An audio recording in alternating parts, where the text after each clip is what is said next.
¿Qué tal a todos? El día de hoy vamos a empezar otra vez a hablar sobre JavaScript, otra vez. ¿Por qué? ¿Por qué JavaScript? Porque es el lenguaje más popular en la actualidad. Si ustedes ven las gráficas de GitHub de este año y del año pasado, JavaScript está súper arriba de todos los lenguajes. Ha tenido muchos avances últimamente, ES6, ES15, EX, todos los estándares que ustedes quieran. Y pues realmente es el lenguaje más utilizado para la web actualmente, por lo menos del lado del cliente. Del lado del servidor, pues tenemos un montón de otras opciones. Tenemos Go, tenemos también JavaScript con Node.js, tenemos Java, tenemos pues bastantes opciones, Python, lo que ustedes quieran. Pero pues JavaScript ha tenido mucha popularidad y creo que es un lenguaje muy relevante y un lenguaje que nos ayuda a los programadores a ir directamente al punto, sin tener pilas y pilas y pilas de código basura como en Java, que tenemos un montón de clases para hacer una sola acción. Por favor, ¿por qué lo hacemos así? JavaScript nos ayuda a hacer las cosas de forma directa y eso es lo que me encanta de JavaScript. Y hoy vamos a aprender uno de los patrones más importantes de este lenguaje de programación. Patrón no, más bien un estilo de programación que es la programación funcional. Y por eso estoy en esta página que es pues un blog de esta persona que es Stephen Rollins, que nos habla sobre los principios de la programación funcional. Vamos a hablar un poquito sobre los diferentes estilos que ya tenemos en la programación en general, en diferentes lenguajes. Tenemos la programación orientada a objetos en la que modelamos o abstraemos la realidad a través de clases. Estas clases contienen propiedades o atributos y contienen métodos que nos sirven para modelar comportamiento de lo que estamos abstrayendo, que puede ser un objeto de la vida real, como lo es un mouse, un carro, una persona, lo que sea. O cosas no tan reales, por ejemplo, una computadora, también la podemos modelar mediante una clase. Podemos modelar un celular, podemos modelar una transacción, podemos modelar lo que ustedes se imaginen. Pero el problema de la programación orientada a objetos es que de repente se vuelve demasiado código que solamente en realidad no nos está sirviendo para modelar o para ir directamente al punto de lo que queremos hacer, sino que solamente está ahí para abstraer, ¿no? Para tener como una plantilla de lo que queremos representar y a veces no es tan directo. Lo que tengo que decir de la programación orientada a objetos es que nos ayuda mucho cuando realmente queremos tener una representación muy exacta de lo que estamos abstrayendo o de lo que estamos representando, ¿no? Valga la redundancia, si es que redundé. Pero bueno, con la programación funcional vamos directamente al punto. Entonces, con la programación funcional agarramos los datos de entrada de nuestras aplicaciones y los transformamos mediante una combinación de funciones, de tal forma que al final tenemos un resultado procesado, pero los parámetros iniciales no son modificados. Y esto nos ayuda mucho porque escribimos menos código, el código es más mantenible y tiene menos problemas, menos bugs, que es uno de los temas que siempre estamos tratando los desarrolladores, los bugs, los errores, ¿no? Entonces, la programación funcional nos ayuda mucho a minimizar ese tema. ¿Y cuáles son los principios? El primero es la inmutabilidad. ¿Qué es mutable? ¿Qué es algo mutable? Cuando hablamos de mutabilidad estamos hablando de variables, de valores, de parámetros de entrada. Por ejemplo, aquí ponen el ejemplo de X, ¿no? Que es un objeto que contiene la propiedad foo con valor var. Si nosotros hacemos X igual a otra vez, por ejemplo, ok, esto no.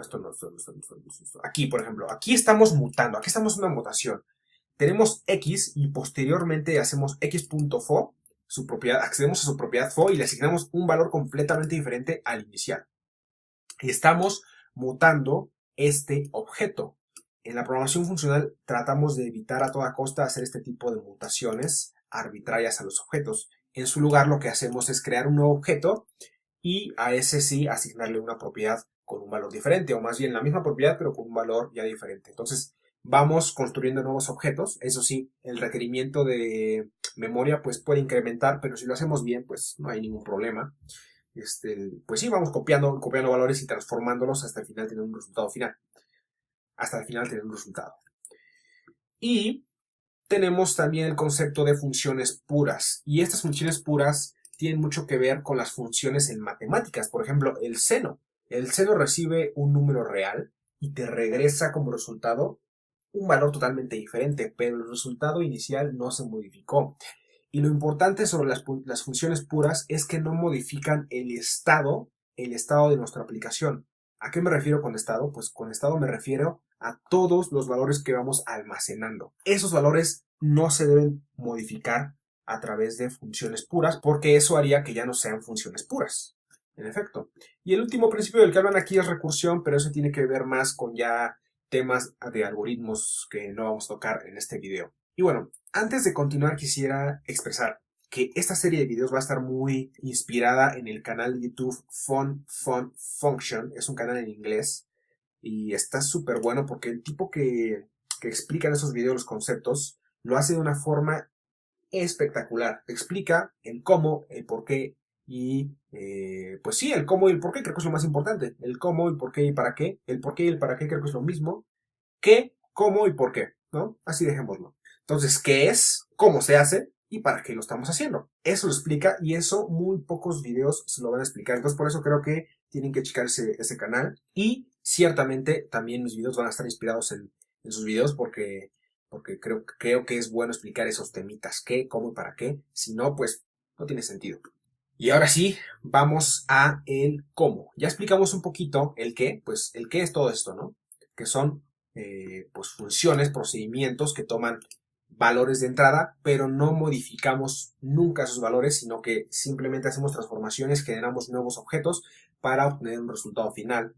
Nunca modificamos, tratamos de evitar la modificación del estado, es decir, las variables tienen que ser inmutables, lo que nos diría un poquito que ya no son variables, sino son constantes al final del día.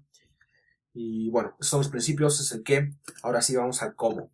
Y eso lo vamos a hacer mediante el método filter de la clase array. Para ello, yo ya tengo aquí preparado la documentación de la clase array. Ustedes seguramente han visto esta sintaxis en JavaScript. Tenemos un array común y corriente, en este caso es un array de cadenas de texto, pero también podemos tener arrays de objetos y para eso voy a utilizar esta página web que se llama JSON Placeholder, en la que ustedes hacen clic en uno de estos links, por ejemplo, en la página en esta de Albums, les va a dar como respuesta texto plano. Esto es un JSON. Vamos a copiarlo todo, control A, y vamos a pegarlo aquí. Vamos a cambiarle el nombre a este archivo por Albums. Ahí está. Y este es un arreglo de objetos. Vamos a hacerle module.exports. Ok. También es importante que les mencione qué es todo esto de module.exports. ¿Por qué tengo un archivo completo solamente para almacenar un arreglo?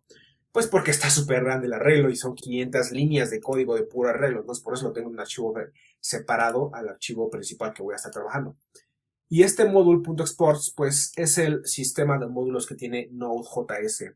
Básicamente lo que nos permite este module.exports es utilizar lo que se esté exportando en este fichero, lo vamos a poder utilizar en otros mediante la función require. Vamos a requerir los exports de otro archivo para utilizarlos en otro módulo, ¿no? Es el sistema de módulos de JavaScript, de Node.js. Entonces aquí hacemos const albums y aquí le ponemos require, boom.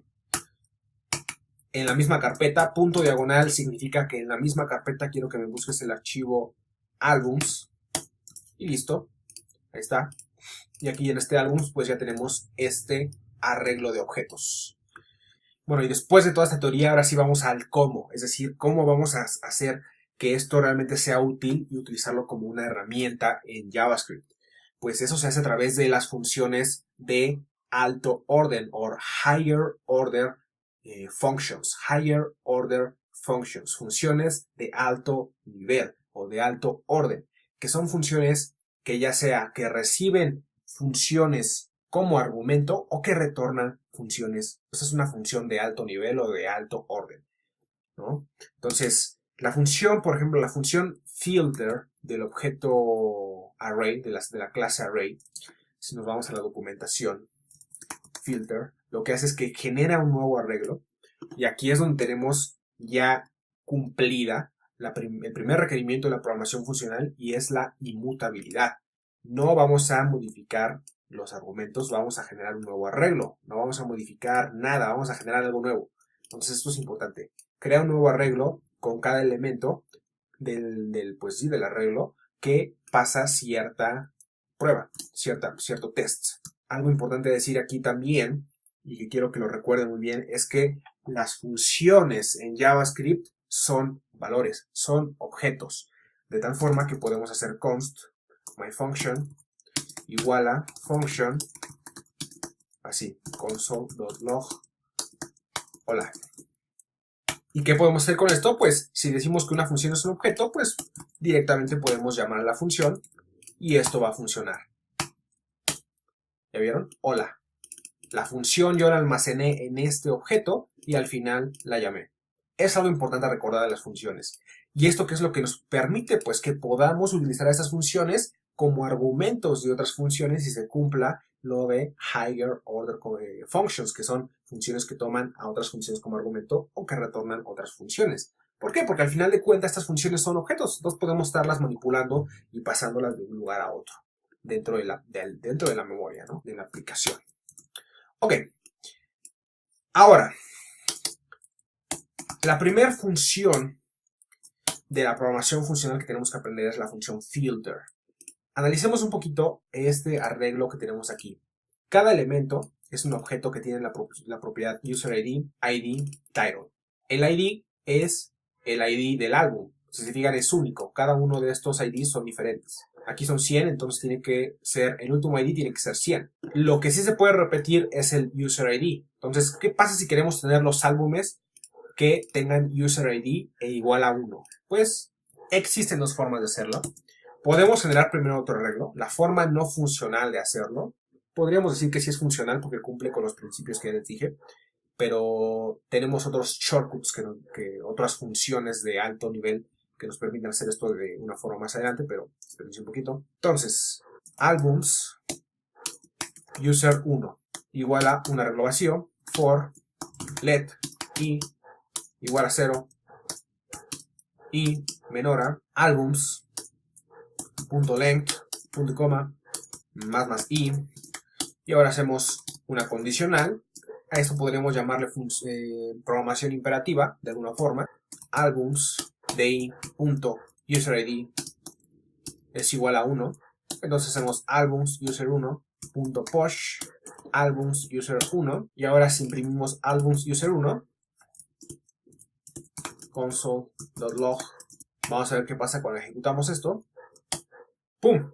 Circular dependency. ¿Por qué? Porque estoy directamente dentro del arreglo, estoy insertando el mismo objeto. No tiene sentido. Tenemos que insertar el objeto albums en la posición I. Si se dieron cuenta del bug, háganlo saber en los comentarios. Y ahora sí, tenemos un arreglo de objetos donde todos los objetos tienen el user ID igual a 1. Si aquí lo ponemos en 2, pues ahora va a ser diferente la salida. Va a ser el user ID 2 en todos. ¿Cuál es la manera funcional de hacerlo? Pues utilizando albums.filter. Y esta es una función de alto nivel, de alto orden, porque toma como argumento otra función, la cual es un callback, ¿vale? Es una función. Y la podemos pasar porque realmente es un objeto. Entonces, si en JavaScript en un objeto pues es cualquier cosa, se resuelve el tipo en tiempo de ejecución, pues directamente a una función no tendría que haber problema en mandarle un argumento, ¿cierto? Ese es el razonamiento que tengo detrás de por qué se puede hacer esto, ¿no? Porque las funciones son objetos, entonces podemos pasarlas de un lugar a otro sin problemas, incluso como argumentos a otras funciones. Y esta función recibe cada uno de los álbumes. Entonces, ¿cómo es que funciona? Filter lo que hace es ejecutar esta función para cada uno de los elementos, y si la función retorna true, quiere decir que ese elemento va a ser incluido en el arreglo final, que es este. Si retorna false, no va a ser incluido ese elemento. Entonces aquí podemos hacer un return album.userid igual a 1. Van a ver que vamos a tener el mismo resultado, solamente que ahora es mucho más conciso, menos código, menos bugs. ¿Por qué? Porque antes teníamos que mantener un algoritmo, antes teníamos que directamente nosotros controlar la iteración, ahora no, directamente la función filter de albums controla todo eso de forma pues súper limpia, menos bugs, menos código, mucho más legible. Y podemos utilizar una sintaxis mucho mejor, que son las arrow functions, para hacer esto todavía mucho más conciso. ¿Vale? Esa es una arrow function, simplemente es equivalente al código que teníamos anteriormente, pero mucho más conciso. Y tenemos el mismo resultado. Ya en otro video les explicaré el tema de arrow function, pero por ahora dejémoslo así y es el mismo resultado. Ok, y bueno, esto ha sido todo por este video. Espero que haya sido bien estructurado el video. Creo que es lo que me falla mucho en estos videos, y es que empiezo a hablar una cosa, pero hay muchos temas que están relacionados y a veces hay como dependencias circulares entre los temas. Es decir, si no sabes este tema, pues ¿cómo te puedo explicar este tema? Pero para este tema también tuviste que saber, hay como una dependencia, ¿no? Se fijan entre los diferentes conceptos, y realmente para poder tener una imagen general de todos los conceptos, hay que repasarlos uno por uno, y ya después empiezan a ligar. Bueno, es un lío. Espero que este video haya sido suficientemente claro.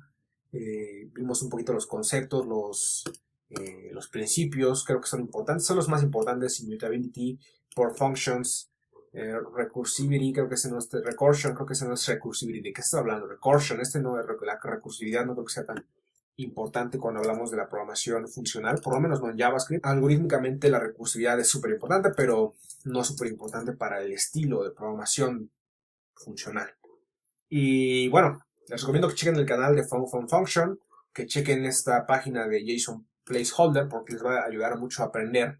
Y aquí lo dice, es una API REST fake, falsa, para poder probar y prototipar. Bueno, está bueno.